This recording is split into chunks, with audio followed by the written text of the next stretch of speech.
Hello guys! Ayan, welcome back! So, kung mapapansin nyo, naglalakad ako ngayon. So, ito pala yung mga kasama ko for these videos.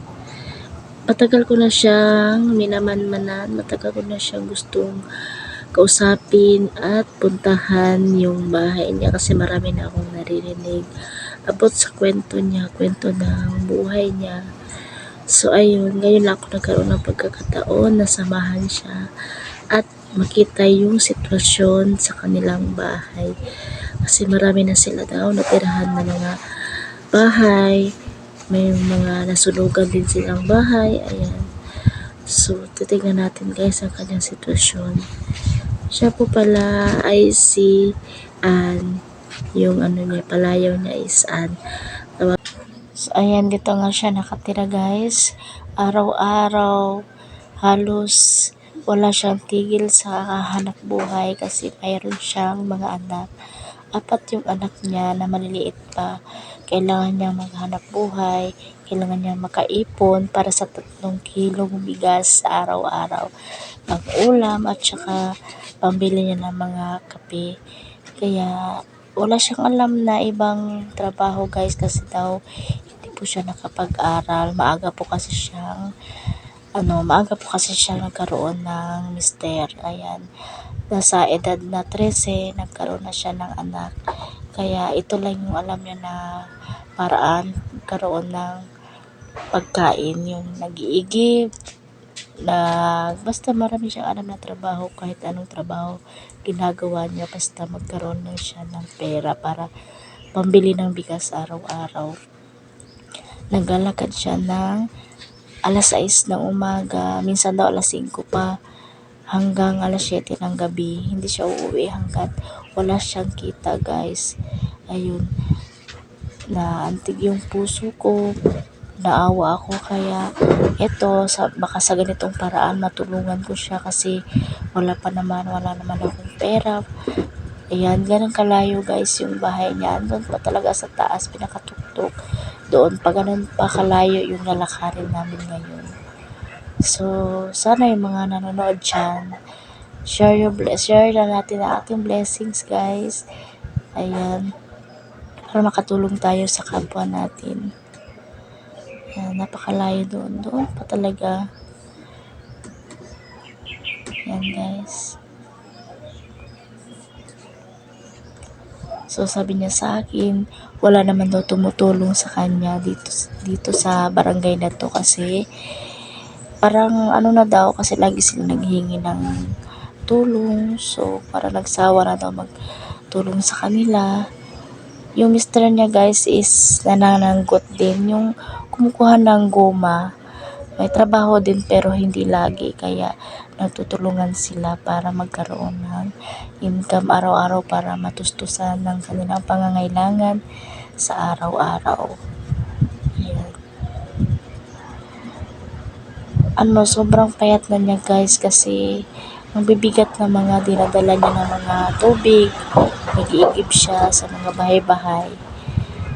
Nakita ko ito siya sa aming inuupahang bahay kasi walang tubig doon, kaya may nakapagsabi siya ang nag-iigib, kaya lagi ko siyang kasama doon. Kaya minsan guys, pag may bigas ako, pag wala pa siyang income na pauwi na siya, binibigyan ko na lang siya ng bigas para may makain sila. So, ang iba kasi hindi na kasi sila nakakapigay din kasi walang-wala din naman talaga. Kaya, ayan, ititiis talaga siya araw-araw sa ganitong sitwasyon. Ayan guys, ang layo pa talaga ng bahay na. Ang sabi niya sa akin, pinatira daw sila dito ng isang ginang na isang Islam. Kasi wala daw nakatira dito ibang bahay. So silang pinatira dito kasi naawa din kay ma'am na pinatira. Salamat po sa inyong kabutihan at pinatira mo sila dito kasi bago lang sila nasunugan guys, yung dating tinitirahan nila. Kaya kahit malayo, na lang nila, ginawaan nila ng bahay para magkaroon sila ng tulugan. Ayan, medyo malapit na tayo. Malapit na kami, guys.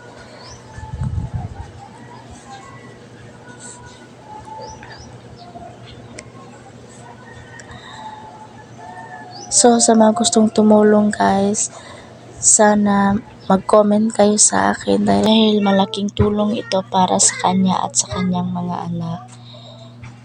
So, kung makikita naman natin, guys, sobra-sobra yung hirap niya araw-araw.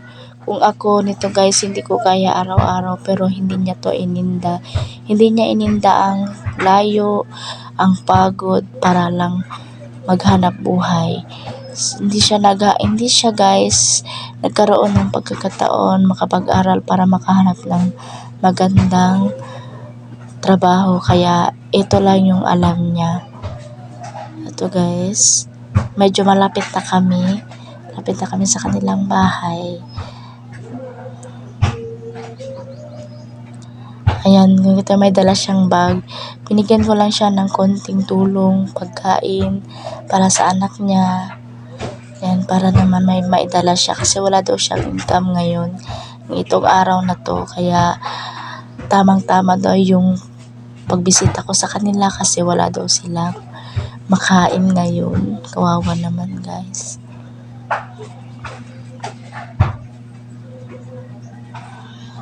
Ayan, sobrang layo talaga, guys. Sobrang layo ito sa highway. Ayan, kung makita nyo yung highway, doon pa kami galing kanina.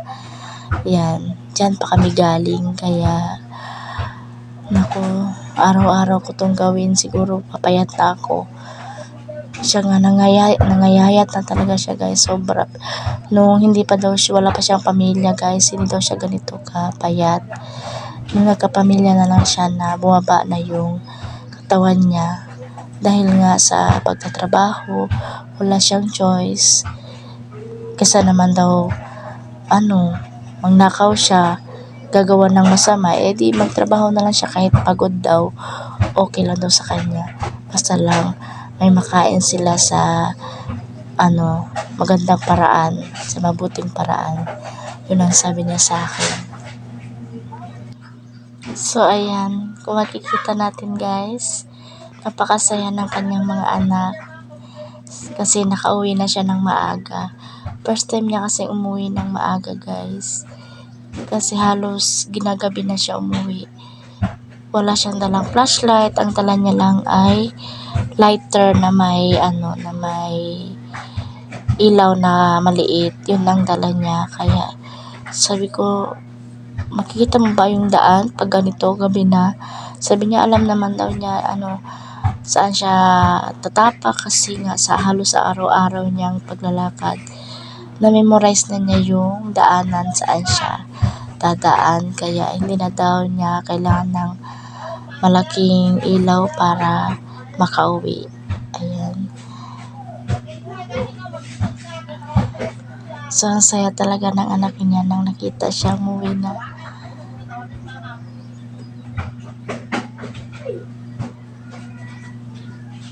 Ito yung munting kubo nila, guys.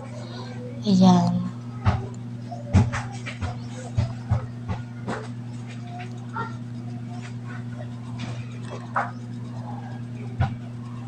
Ayan, ito yung mga anak niya.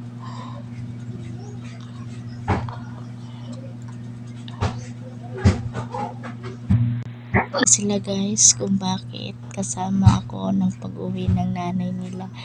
Siguro niisip nila ano kayang ginagawa niya dito. Ito yung panganay na anak na babae. Ayan, yung nakaupo sa baba. Ayan, binigyan na namin yung dala namin na mga tinapay, mga biskwit, pinaghati-hatian na nila. So, ayan, guys, tinan yung sitwasyon nila dito. Ayan yung lutuan.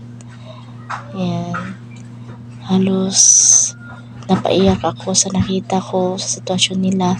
Yung dingding nila, guys, is gawa lang sa sako. Pinatagpi tamping mga sako. Ayan. Inano lang nila, dinikit-dikit para lang hindi papasukan ng ulan. Ayan. Wala naman daw kasi silang mapupuntahang ibang bahay, kaya pinagtsatsagaan nila ito dito. sa gabi, pag malakas ang ulan, hindi sila masyado nakakatulog kasi may mga tulo. Ayan, dito yung anak niya, siya ang nagsisilbing nanay pag wala yung nanay niya. Siya ang nagluluto para sa mga kapatid niya. Ayan. Hindi rin siya nakapag-aral guys kasi nga gawa ng walang magbabantay sa bunso nilang kapatid na maliit. Kaya siya na lang ang naiiwan sa bahay. May kapatid siyang lalaki na medyo malaki sa kanya. Yun ang may sakit guys. May sakit na TB daw. Nung na-hospital siya last. Hindi ko alam kailan siya na-hospital. Basta yun ang findings ng doktor. Ayan guys, kung makita nyo sa likod ng bahay nila. Ayan, mga sako-sako lang pinagdidikit-dikit. Yan lang yung bahay nila guys. Sabi nga niya, sana walang darating na hangin na malakas kasi madadala ang mga sako at ang bubong nila kasi maliit lang yung kapit ng kanilang bubong. Sa may magiginto ang puso guys, sana matulungan natin siya. Kahit sa maliit na paraan, kahit sa konting barya lang ninyo, ay malaking tulong para sa kanila. Ayan, kung makikita nyo guys, sa buhay nila ngayon, hindi mo masasabing makakayanan nila yung ganitong sitwasyon. So sana sa pagbalik ko ay may dala akong good news na may makatulong sa amin. Hindi na ako nagtagal guys kasi umuulan na.